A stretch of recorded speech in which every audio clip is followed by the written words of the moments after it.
to just be persistent.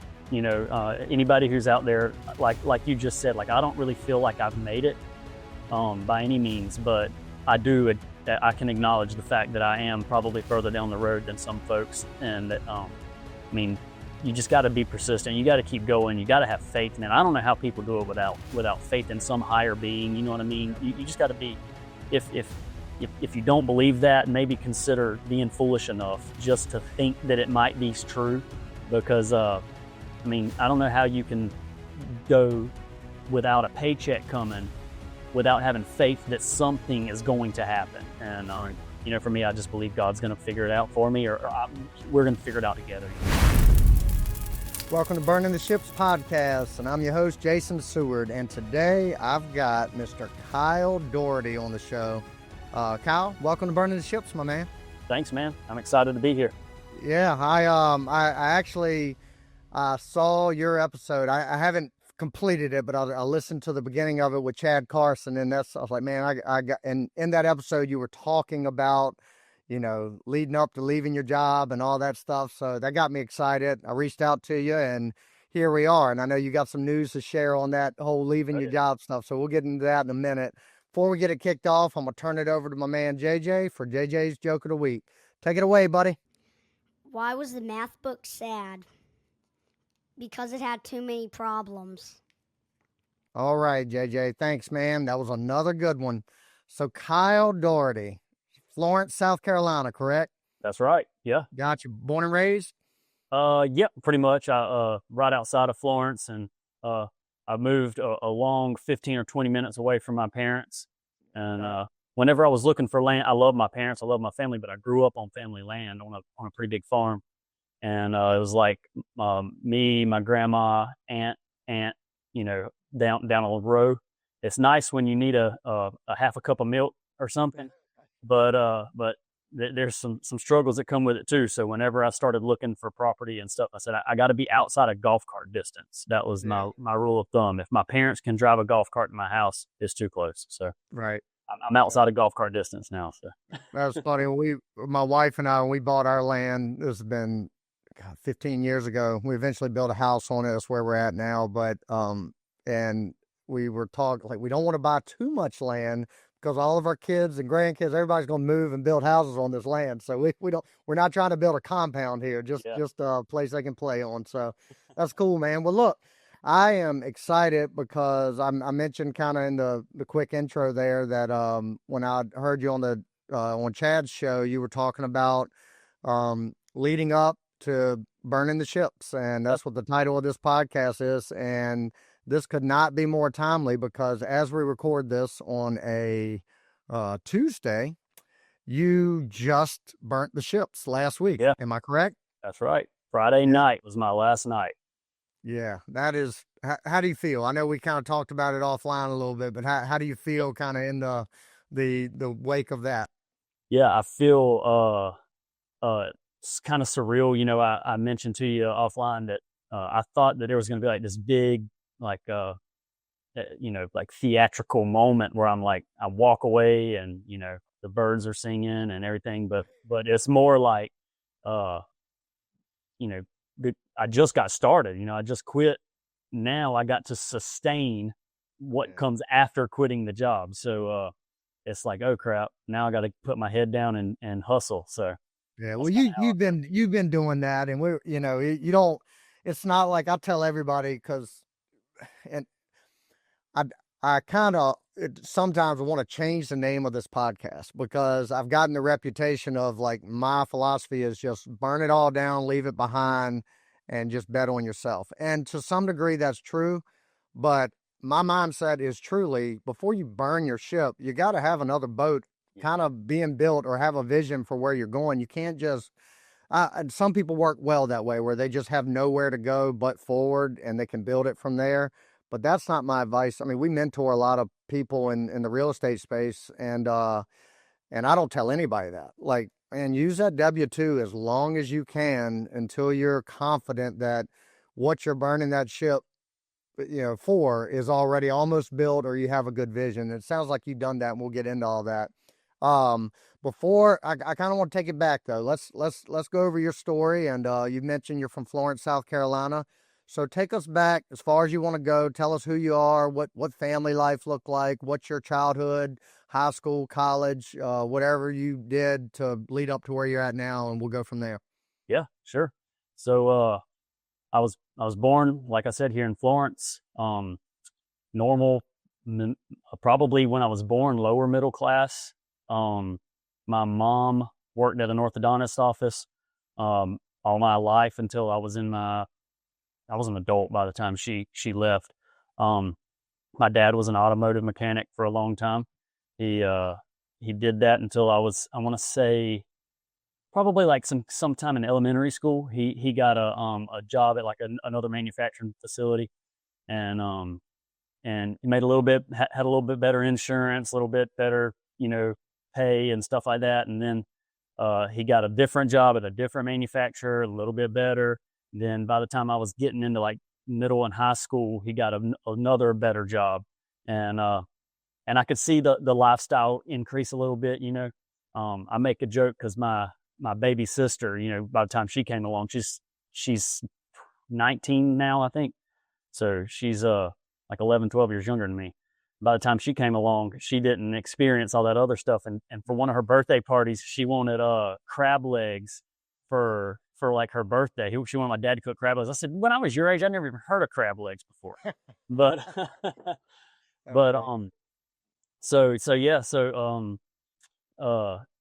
he got a little bit better job, and I kind of, by that time we were just middle class, normal. And I went to private school most of my life. My parents struggled to try to get me into private school. I'm sure, I don't know that, but I imagine that it probably wasn't super easy.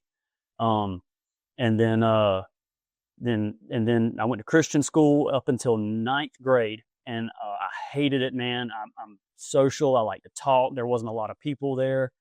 And I was like, man, I want to go to public school. There's a lot of good-looking girls in public school. There's no good-looking girls here. And man, I hope nobody's listening to this you went to school with. So. It's okay.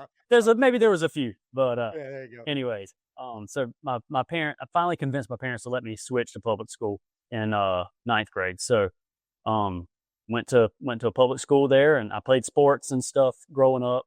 I wanted to be an entrepreneur around 16, 17 years old. It's kind of when I think I started really that's what I wanted to do with my life. And my mom, go ahead. I'm just curious, because that's a little early to be thinking that way. Do you think that was something you saw, or somebody that influenced that mindset? Or, I mean, like, I'm curious as to what gave you that mindset so early. So I don't know, man. I don't know where it came from. I tell people all the time, like, I didn't know one single rich person until just a few years ago, really, Mm-hmm. I dated a girl one time whose dad was like a doctor and stuff like that, but I mean, they thought I was trash. They hated me, man. Right. It's okay. It all works out. But I never, as far as an entrepreneur, I mean, I don't necessarily consider him an entrepreneur, maybe so, but I just didn't know anybody. I don't know where it came from. And that to me is even more, it drives home the fact that I think that it's something that I believe God just planted in me, because I didn't see it anywhere that I know of or that I can remember. I didn't know anybody or anything. So yeah. And I can relate, because back to being a child, I had this mentality of, I just always wanted to do things on my own. I don't know, like, I wasn't thinking from a business standpoint. It was just in life in general. I wanted to make my own decisions and call my own shots. And for me, looking back on it, I didn't know it until I became an adult, but it was just this, I had a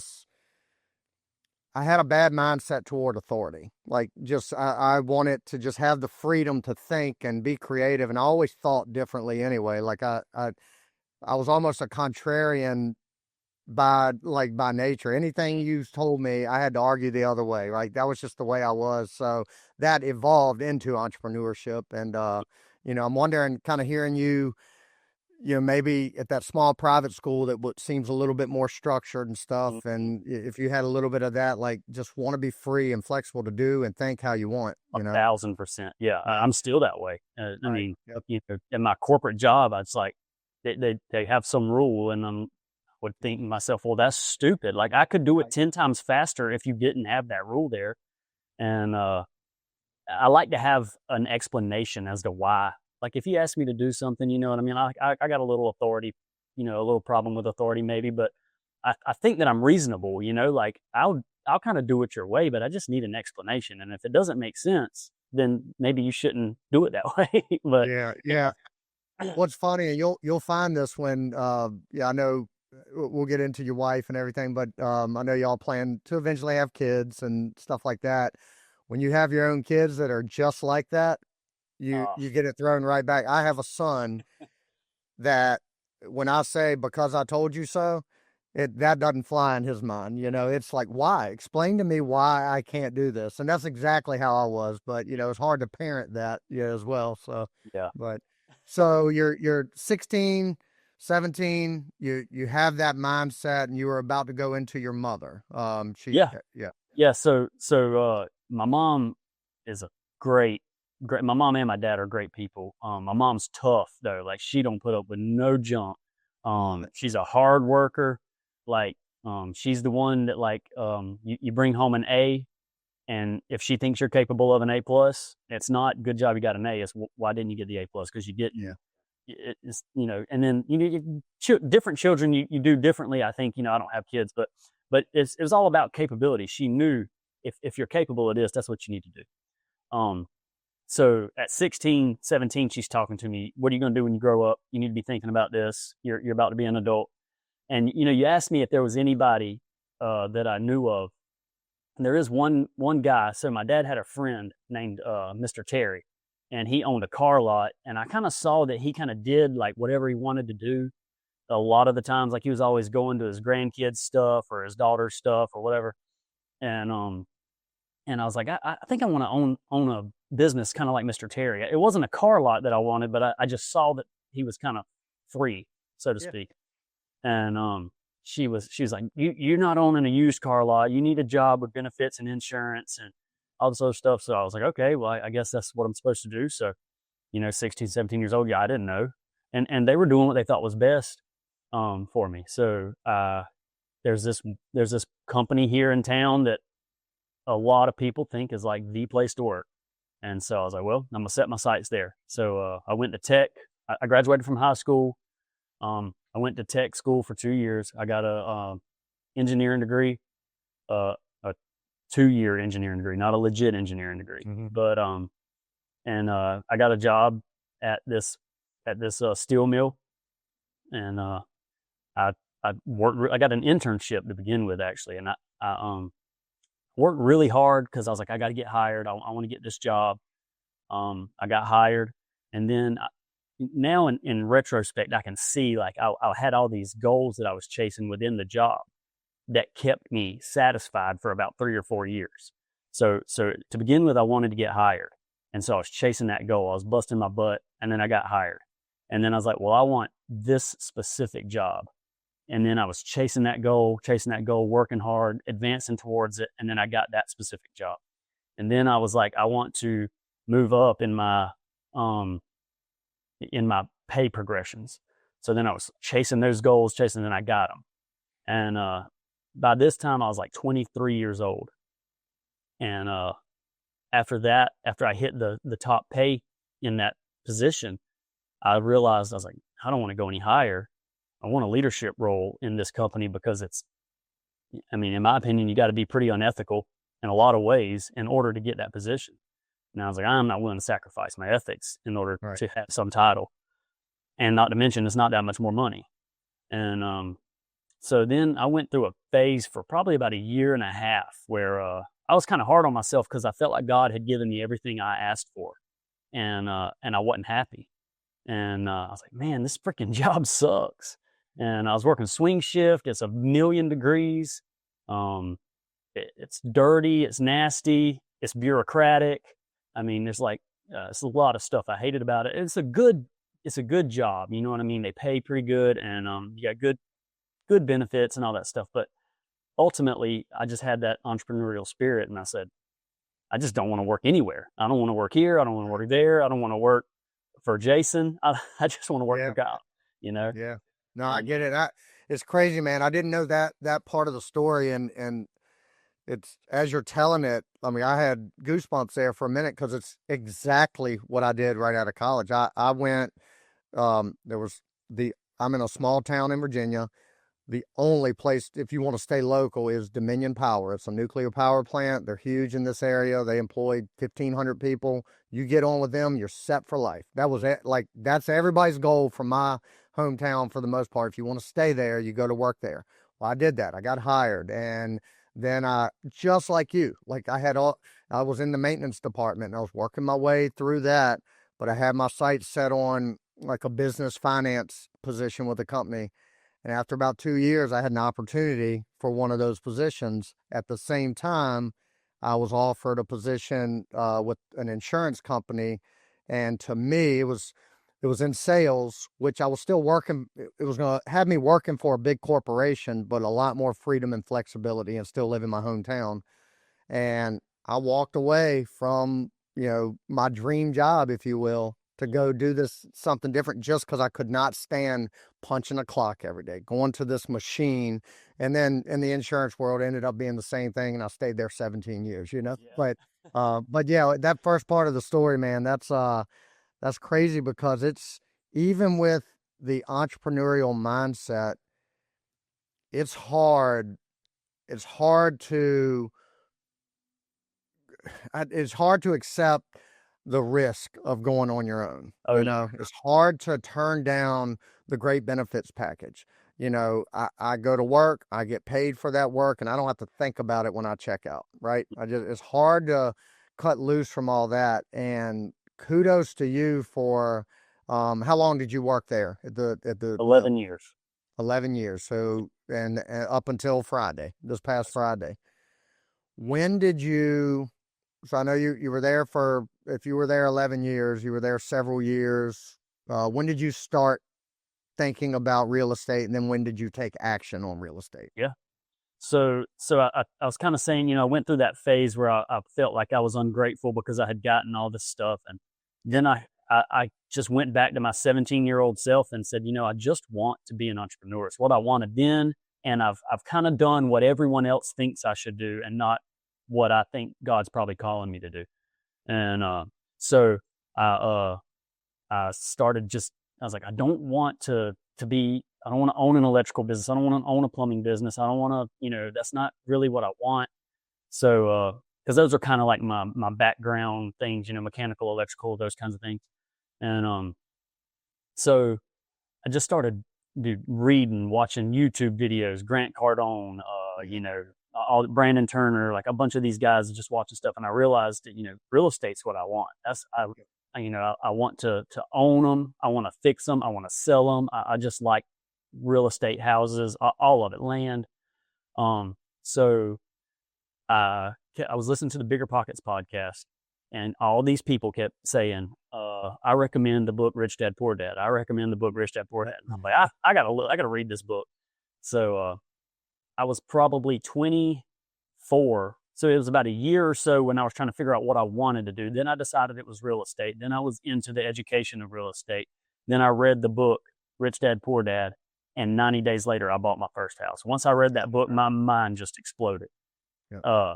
So I called my wife lived in Wilmington, North Carolina. So she had a residency up there, and we got married, and 30 days later she moved to North Carolina. So we were long distance for 2 years. Oh, man. Yeah. Back and forth. But so I called her and I said, hey, you got to read this book.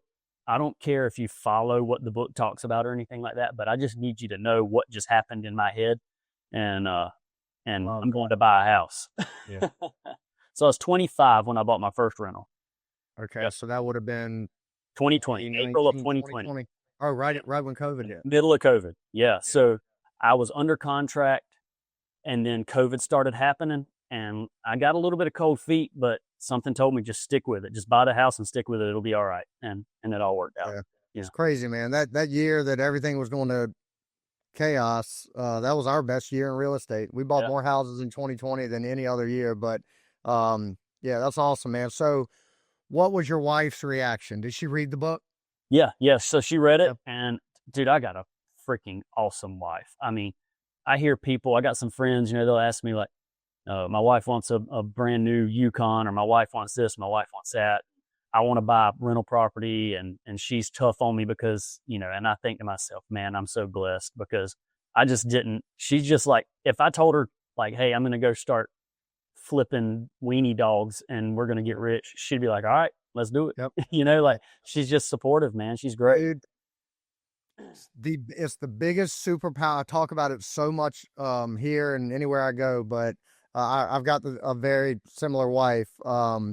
Just now, I'll say this because it's not blind. I keep her in the loop with everything, but she will blindly follow me, any idea, any dream I have, right? As long as she trusts that I'm not going to put our family in tough times, right? Then she trusts that. And if I do, she trusts my resourcefulness to get out of it or figure it out. And that, I mean, without that, that's the biggest, most powerful partnership you'll ever make in life and in business is your spouse. And it sounds like you've got a good one. And that's dude, that foundation will set you guys up to, you know, I mean, kill it. I remember, you know, when I left my job, I left at the end of 2022. But it was a couple year build up, you know, that I was wanting to leave, and I just couldn't. I was making so much money. It was an easy job, relatively speaking. It was just hard to walk away from. But I got into a point where it was time. I had made my mind up I was going to do it, but I asked her in bed, and I've shared this story a lot, and pardon my language because I'm going to say exactly what she said. Good. But I was like, we were sitting in bed one night, and I said, all right, I'm ready to go. I've shared all the finances with you. We're good. We can do it. But I need to know, like, are you just telling me I support you because you're my wife and that's what you're supposed to do? Or are you really on board with this? Like, are you going to be anxious if I actually pull the trigger? And she just stopped me. She said, me and the kids don't give a shit how much money you make. We just want you here. Like, we want you here with us. Because I hadn't been. I'd been building a real estate business and doing my regular job, which was pretty time demanding. And that was it. That clicked the switch for me, and it was game on, and it has been ever since. But that, like, powerful, true, real support and faith from your spouse, God knows, man. I mean, you can crush it with that. And it sounds like you got it. Yeah, dude, she's awesome. I don't have any complaints about her. She's so supportive, and she's been telling me for years, Kyle, quit your freaking job. Like, I don't care. I know you're not happy, you know, so she's got more confidence in me than I do. You know, a lot of times. I love it, man. I love it. Well, you know what? I'm because this is one quote that stood out to me. You said, and you just said the word confidence. And I'll ask it to you now because you're probably going to build up to this. But your quote that I wrote down from Chad's podcast was, "You didn't lack confidence; you lacked evidence." Yeah. So in 2020, you buy your first house. Now you're starting to build some evidence. Talk about that. Yeah. So bought the first house, and I got to give Alex Hormozy credit on that because I didn't make up that quote. That came from Alex Hormozy. So so I bought that first house, and you know, I had all these big fears. I'm like, dude, you know, what if they don't pay? How blah blah blah. You know, and I told myself, I was like, you know, I can cash out my 401k and just pay the mortgage off is the worst case scenario. If I have to do that, I can. And now, you know, looking back, I'm like, the reality of that ever actually happening, like to have to do that is so slim to none. And so bought that first one, did a little bit of renovation on it, got some tenants in there, and you know, started collecting rent. And then I was broke because I used all my money to buy that house, you know, pretty much. And so you used your cash to buy and fix up that house. You didn't get like a bank loan or private money loan or anything at that point. Yeah, we can dig. You want to go into that a little bit? Sure. Yeah. So basically, I had $15,000 of what I called play money. You know, I was like, I'm willing just to lose all this money. And And so I was looking for a house. I spoke to a realtor, was trying to, find a property, and we found this property, and it needed about $5,000 worth of work. So I couldn't put all $15,000 down because I wasn't going to have any money to renovate. So I called bank after bank after bank after bank, and I found one bank that would loan 80% of the appraised value, period. Most banks will do 80% of the appraised value or sale price, whichever's lower. Yep. So the house appraised for like $98,000, and I paid $90 for it. So they would loan 80% of the whole 98. So that gave me a $10,000 down payment, and then it left me with $5,000 to renovate. So yep. That's how I was able to make that work. 10,000 down, 5,000 in renovations, and then a 30-year fixed rate mortgage. They would only do a 5-year fixed term on that specific loan. So after I closed it and renovated it, about a year later or so, I just refinanced into a conventional 30-year fix, because I was terrified of that 5-year term at the time. Yeah. That's most of our early houses. I say I've got a business partner in everything I do, but we did the same thing, 30-year amortization, but on a 5-year balloon, and we bought so many in that same period of time under those same terms, and the rate was ridiculous, like really good. We made the mistake of we didn't refinance early. We let them ride, and then rates start shooting up, and now we're once we refinanced them, which is like the bulk of them have been in the last year or so, we're having to go into DSCR loans at 7%, 7.5%. Still great. I mean, there's plenty of equity, cash flowing, but that was smart to get out of that loan when you did. So good job there. Thanks. So yeah, I got that one, got it rented. And then, like I said, I was kind of out of cash. So I started, trying to save more. I was budgeting hard. I got rid of my satellite TV, like all this stuff. Like, I was just saving every penny I could, increasing the income and decreasing the expenses, trying to get that spread. And so I ended up saving a little bit. And then the COVID thing came where you could take $100,000 out of your 401k with no penalty. Right. And I went and talked to a couple of my mentors. By this time, I had a couple of businessmen that I had developed a relationship with. And I've talked to 3 guys, and all 3 of them told me, take the money. Take it. If you're not going to blow it on something stupid, take it. So I took it, stuck it in a money market, and I was like, I don't know what I'm going to do with it, but I just, it's there when the opportunity comes. I didn't really know how to find deals or anything at the time. And so what I ended up doing with that cash, I know this is a real estate podcast, but what I ended up doing with that cash was there's these little vending machines you see, they're big ice machines, and you put $2, and my area is $2.50, $3, and stick it in there and it spits a bag of ice out. And I said, man, this would be a good location for one of those. Someone should put one there. And then my wheels started turning. I said, Kyle, why don't you do it? Why don't you be the someone who puts one there? And so I just started digging into that. And, to make a long story short, I ended up coming across a deal on one. I used that cash from the 401k to buy it. And then I was into my second cash flowing asset, the rental, and then the ice machine. And then to go back to that quote, the evidence, like now the evidence is starting to show. I've got some cash hitting the bank. I'm taking, I didn't know how to find real estate deals. So I figured out how to buy an ice machine. And so that's another piece of evidence. Well, if this doesn't work, I'll figure it out this way. And if that doesn't work, I'll figure it out this way. And that's all the evidence that, we're talking about. So, and you mentioned, like, because of my network, I do have a lot of real estate folks on here. But I try to actually keep this anything but a real. I want to talk about exactly what you're talking about, the mindset, figuring it out.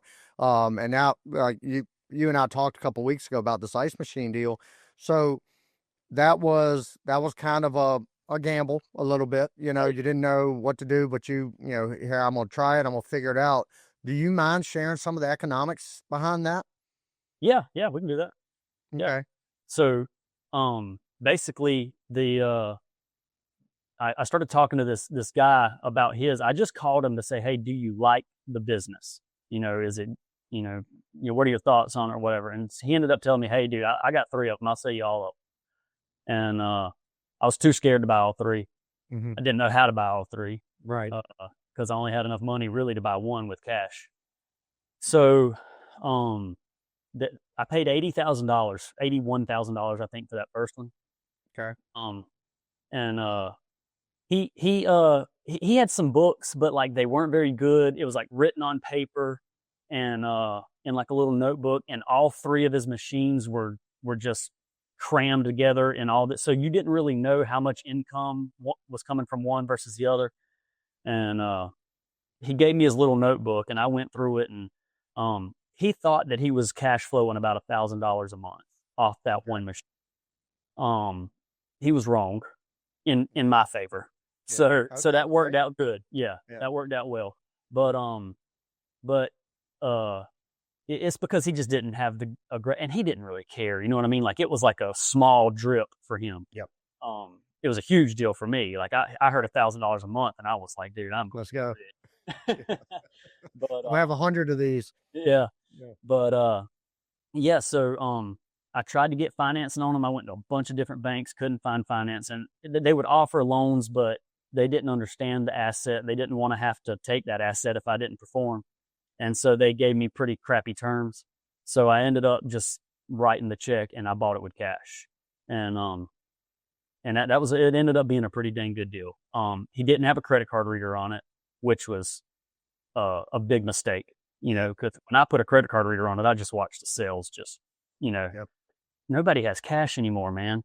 And but yes. Did you eventually get bank financing on it, or No. Did you leave your cash in it?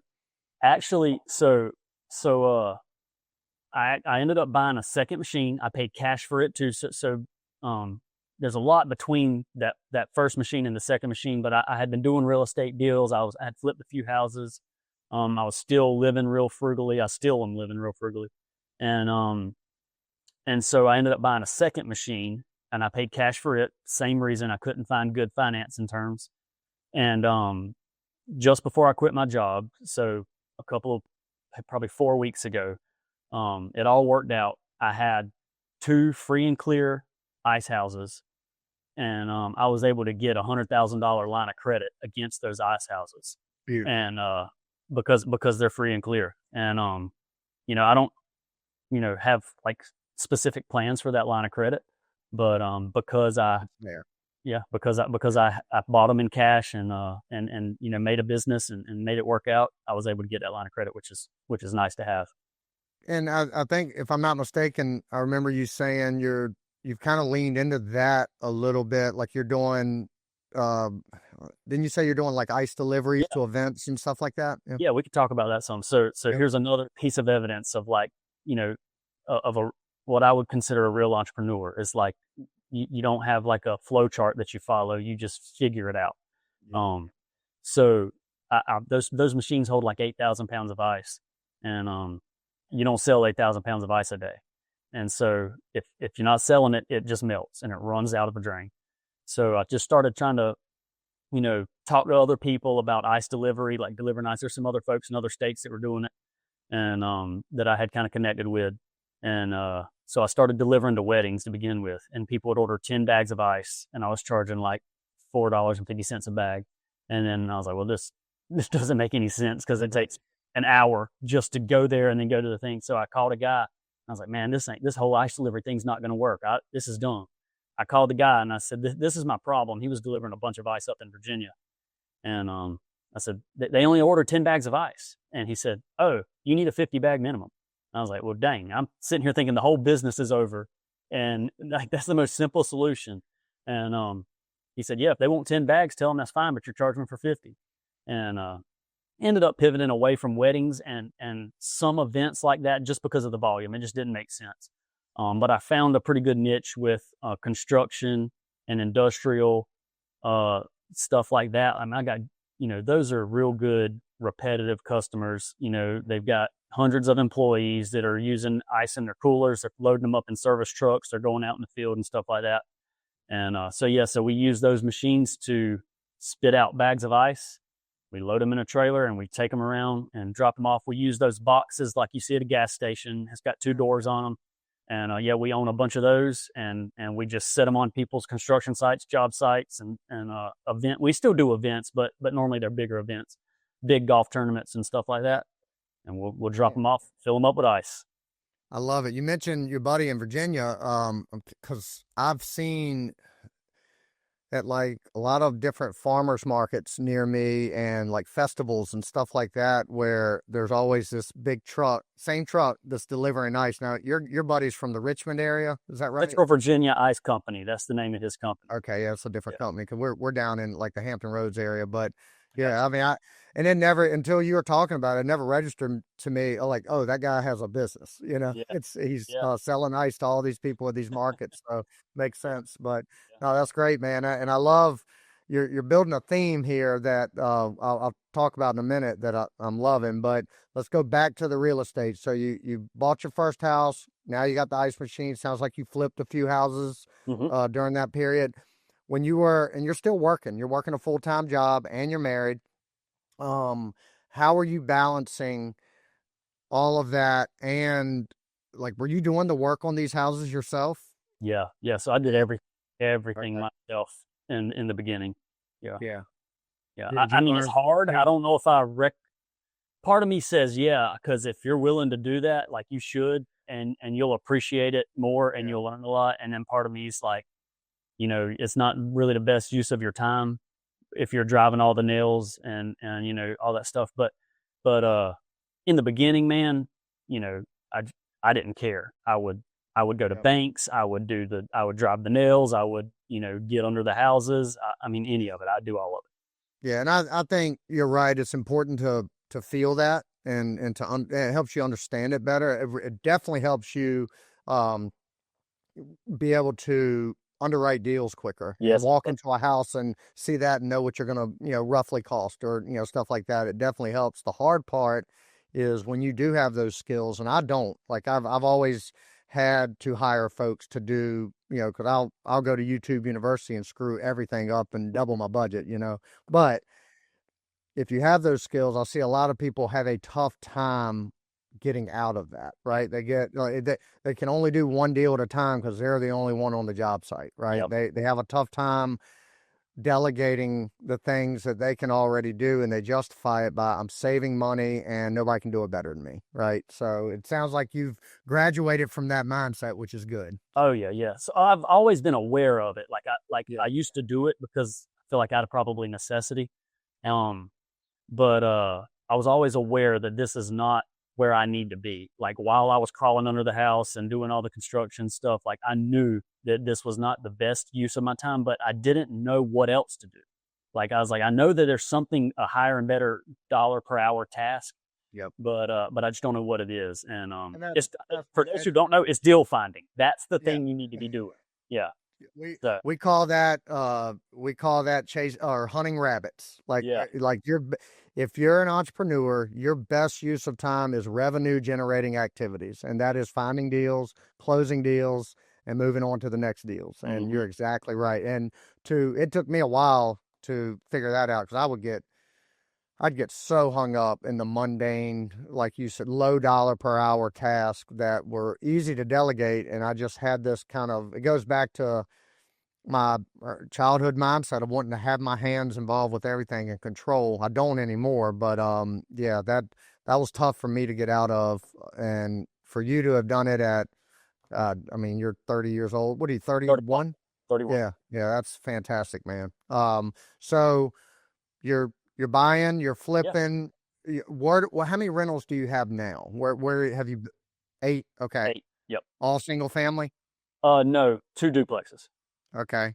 Yep. And then are you right now, or have you like the last couple years, have you been primarily focused on fix and flip, or is it a blend of like buy 4, hold 1, sell 3 kind of thing?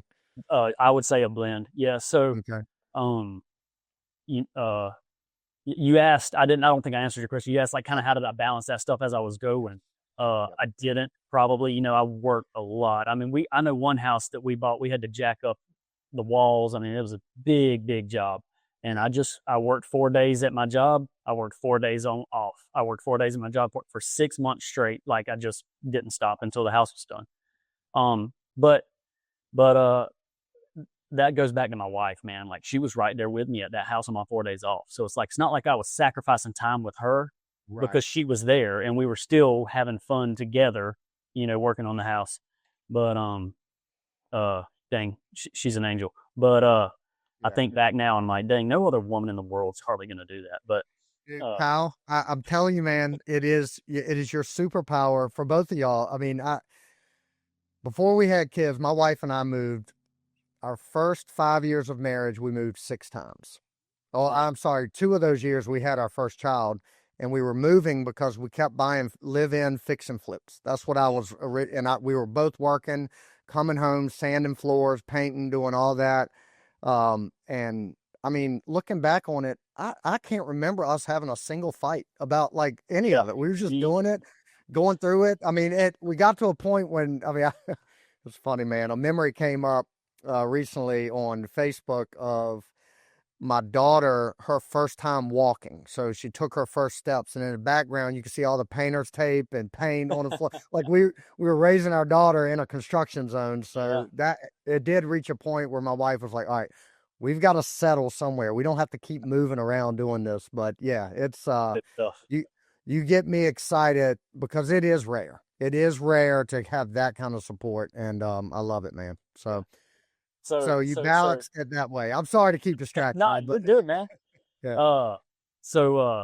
We were talking about how I kind of blend it now. So I don't get as fired up about one single family property or one duplex anymore. That's kind of why I kind of quit at 8, because I saw that I can spend a lot of time and energy just stacking 1 or 2 doors at a time. And like these deals would come, and instead of me hanging on to them, I'll just flip them. And I'm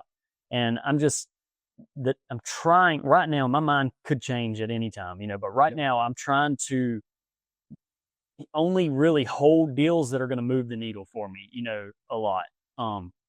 So I've been doing a lot more. I'm focusing on, as far as my active income, from leaving my job, I'm focusing on fix and flips and just deal finding. I've got some partners that, I can get like some commissions on and stuff like that when I bring them deals that I'm not interested in. So I'm kind of mixing some active income with the commissions and the fix and flips and stuff like that, or finder's fees, I should say, rather than commission.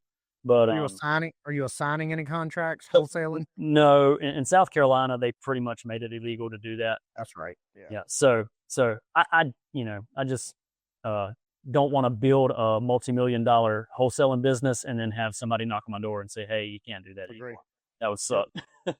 Yeah. So yeah, and I guess like you talked about holding them to move the needle, and you're probably already seeing this. It, to some degree, moving the needle, it becomes a tax strategy to hold some, right? To get that depreciation to then offset that active income. So absolutely.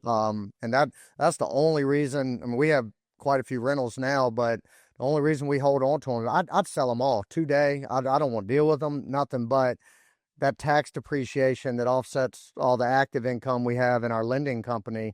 That, like, we got to hold them, and we got to keep adding because of that, Yeah. So yeah. So I'm looking for, as far as rentals go or buy and holds, I'm looking for commercial stuff and or like packages of single families. Like if I can get a handful of single families or small apartments. When I say small, I'm thinking 8 to 20 or 30 units, somewhere in that range right there is kind of what comes to mind. That would excite me. If I had like a really cool 20, 30 unit apartment deal, I would get fired up about that. So that's kind of your buy box of what you're looking for. What's your range? Like what's your, not price range, but what markets are you looking to buy in? Yeah. So anything, I would say, within 2 hours or less of Florence. So those markets are Sumter, Conway, Hartsville. Florence is my favorite. I really like Florence, and I guess I got a little bias towards it because I live here, but I want to see Florence do good. You know what I mean? And I like seeing an ugly house in Florence that you drive by all the time, and then, a year later, Kyle bought it, and it's not ugly anymore. Yeah. Yeah. I love that, man. Yeah. And then on the single family, same kind of range, looking about 2 hours from your home. Yeah. Like I said, as far as rentals go, I would be looking for more like a handful of single families, but for fix and flips, I'm buying anything that sells under $250,000. So I'm not trying to. I flipped some higher end houses before, but in 2025, those don't move right now for me. I don't see them moving. I've got friends who've got $400,000 or $500,000 listings. They're sitting on the market. We're seeing it too. We have a lot of loans out right now on those what we call higher end houses, 400 plus. That I mean, their days on market, it's tripled from what it was even 6 months ago. So, so when you say 250, you're talking about 250 ARV, right? After repair value. Okay, got it. That's exactly right. Cool. And I love it. So what I know, I'll kind of share my thoughts on this, and then I'll ask you yours. I get asked a lot, like, what my long-term vision is. I don't like to think that way. My long-term vision is very simple. I want to build something that allows me as much freedom and flexibility as I can possibly have. That's it. And I want to make a difference while doing that and all those good things, but that's my long-term vision. How I accomplish that, it may change tomorrow. Like, right, 2 years ago, I wasn't thinking at all about lending money, and I started doing it out of my 401k account. I was like, okay, there's a business here, and now it's built to our primary thing. And it will be like we've got it rolling now, but I could get onto an ice vending machine tomorrow and, be onto something else. Yep. And I'm curious, I want to ask you, like, do you have short-term goals, long-term goals, visions? How do you look at that kind of stuff? Yeah, absolutely. So I got a list of goals. I keep them in my phone on my notes, and I look at them all the time. I try not to get too many, because then you can, it gets kind of wonky. But I've got like my top 3 in my phone is I keep God first, I keep my marriage second, and then comes business. And it's not easy to do. I mean, you can let that get out of whack, and it's constantly an act of trying to keep it going. But I always keep those at the top. And then as far as like short-term goals, in 2026, I want to make $500,000 of net income. That seems a little bit lofty for me, especially considering I just walked away from a 6-figure income. So I gotta make that up and go a little bit to try to hit that 500,000. I don't know how to make it happen, but I'm just putting it out there, well, I know how you're gonna make it happen. You've said it a million times already. You're gonna figure it out. I mean, that's the theme of what you keep talking about. So I like that. Yeah. So 500,000 for 2026 is the short-term goal.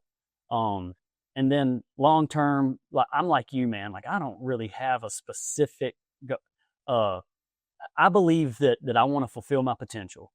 And if I'm 70 years old, I'm still breathing air, my potential is still not been fulfilled. I'm still going. You know what I mean? Like, that's how I feel. Can't really imagine myself just sitting down and saying, well, I did it.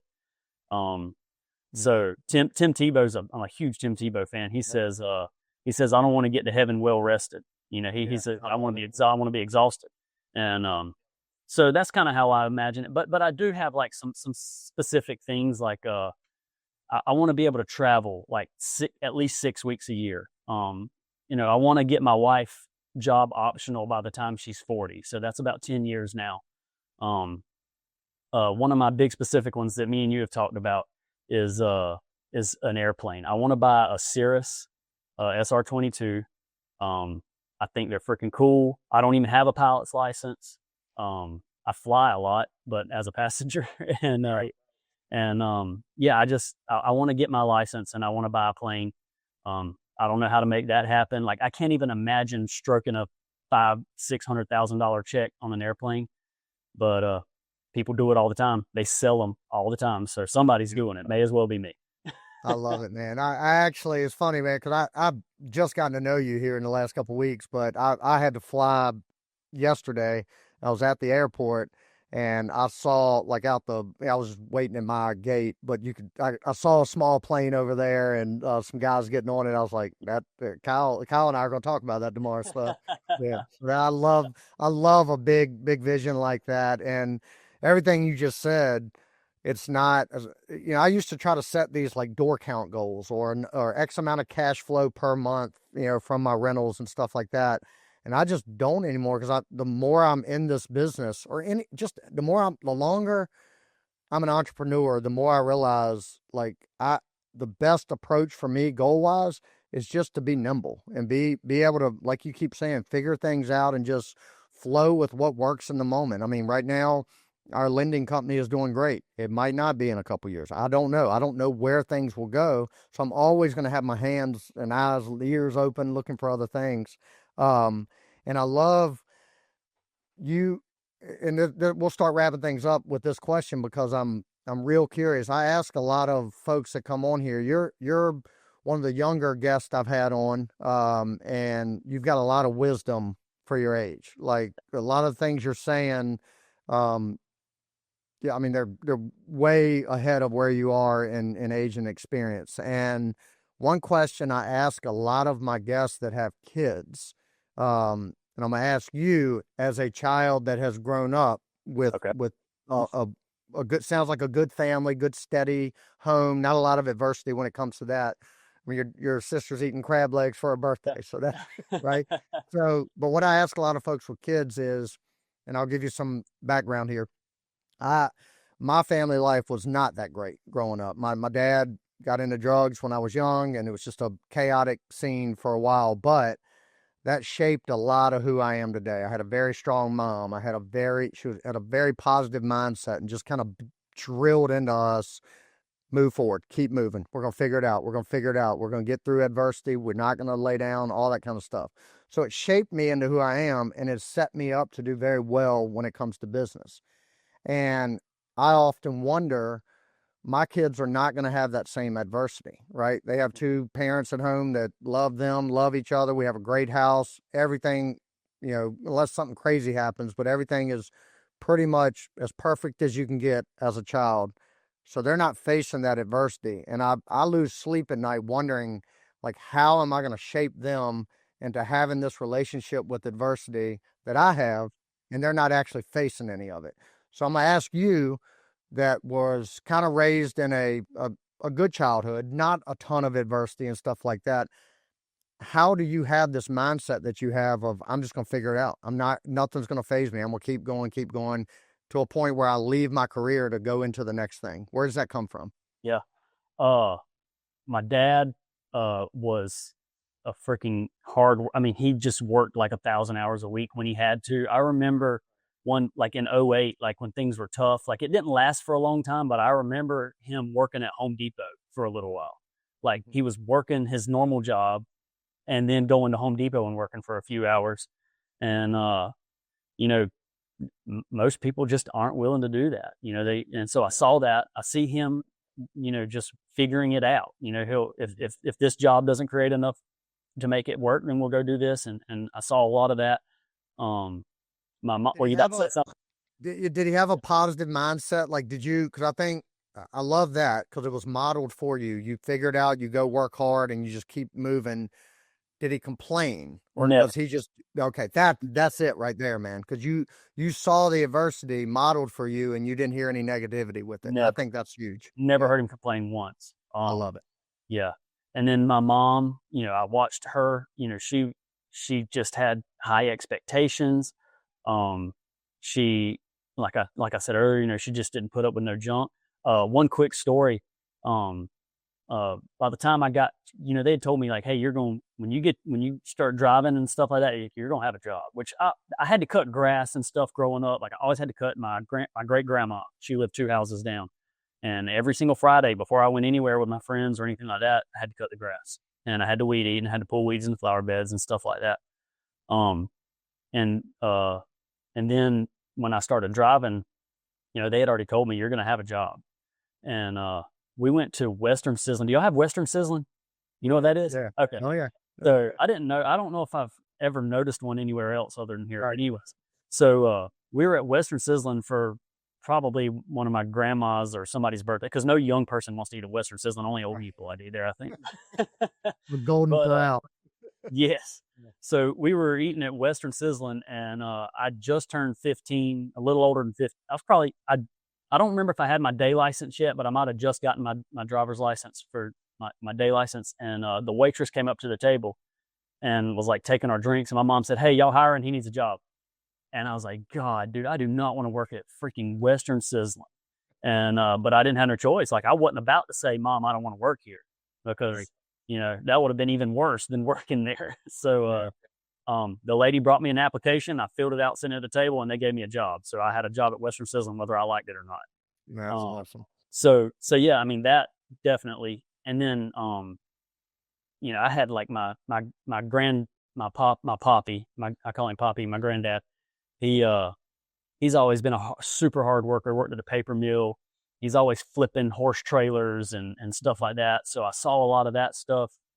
And then the only, like, one other person, my Mimi, so my Poppy's wife, my grandma, dang, dude, the most Christ-like person I've ever met. Like, she just positive. She's lost a son. She had one son that was on drugs and was in prison a lot of his life.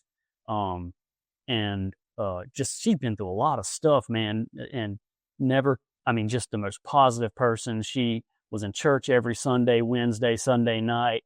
Never, she passed away from cancer about a year ago. And when the whole time she was sick, you would ask her, "Hey, Mimi, how you doing?" She'd say, "I'm the most blessed woman on this earth. I'm the most blessed woman on this earth." And so a lot of my mindset stuff, I think, came from that too. So yeah. No, that's perfect. If I didn't know any of that and I had to guess, I would imagine that a good model was set for you. So that's great, man. That's Kyle, it's impressive what you've done, and how, I'm not going to say how fast you've done it, because it's not like it happened overnight. Like, you were thinking this way the whole time you were at the mill, right? And working towards it. And, a lot of people think, I'll get people on here that are having great success. And I mean, I'm not even having great success in my mind. I'm still grinding. that's the way like you said, it's like, I don't know that I'll ever stop grinding. I don't consider it a grind. You and I'll share this. I hopped on this call and you didn't know the camera was on you, and you were sitting there grinding away, looking for deals and stuff like that. I mean, like, it's because you like doing it. It's your business and it's your baby. And kudos to you, man. I'm really impressed with your story. I think, a lot of people listen to this podcast that are looking for inspiration or looking for ways to make that move, whether it's a way to get away from their W-2 career or just to get started in something. You've got a great story, a great example. You just figured it out. You got inspired. You took money out of your 401k. You bought ice machines. You did all these things. And now Friday you were able to walk away from your job, and now it's all ahead of you. So I'm excited about that, man. Anything else you want to share with the folks before we hop off here? Dude, just be persistent.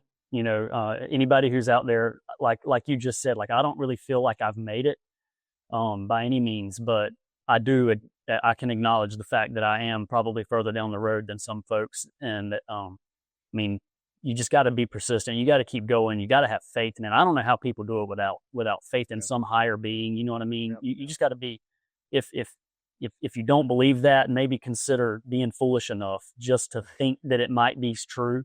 Because I don't know how you can go without a paycheck coming without having faith that something is going to happen. And for me, I just believe God's going to figure it out for me, or we're going to figure it out together.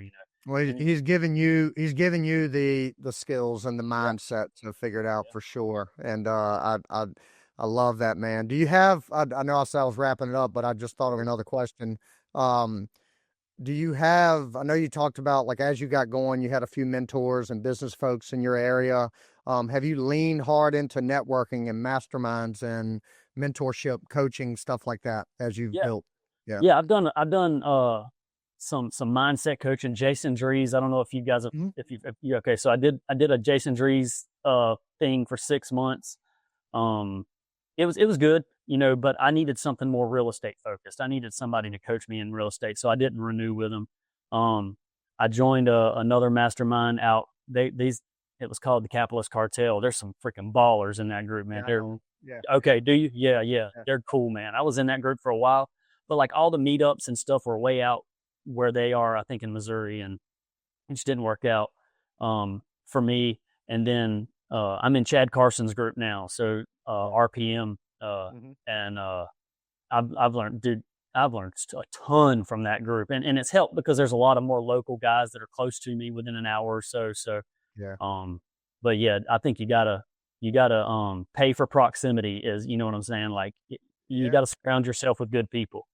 Yeah, and I'm in a handful, a couple big national ones. Probably the first one I joined, big one, was Legacy Family. Tim Bratz, he's out of lives in Charleston, South Carolina. And I'm still in that one today. They're actually at an event right now in Asheville. I couldn't make it, but my whole mindset, it was a complete 180 when I leaned into actually paying. And a lot of, I heard a lot of negativity, like you're paying for friends. No, I'm not. I'm paying because, and they require you to pay. It's a business for them, but what I pay for, I pay attention to, and I'm going to make sure that I add value and I extract value from that. And the more I've leaned into that mindset, whether it be an individual mentor, I paid a good amount of money to Kelly Garrett, who is the CEO of Rehab Wallet down in y'all's. Well, she's from Columbia, but they're out of Charleston as well. I paid her a lot of money to help us launch this lending business. She didn't need the money. The only reason she charged me is because she knew I'd pay attention if I paid for it, right? So everybody's starting off, like, whether you have to, if you had $5,000 to play with, spend it on a coach. That's my advice to everybody. And then, but make sure you do your research and you're getting the right coach. There's a lot of scam artists out there as well. So anybody who says, you're paying for friends or whatever, they don't understand the investment that it really is, because it pays for itself. So. Yep.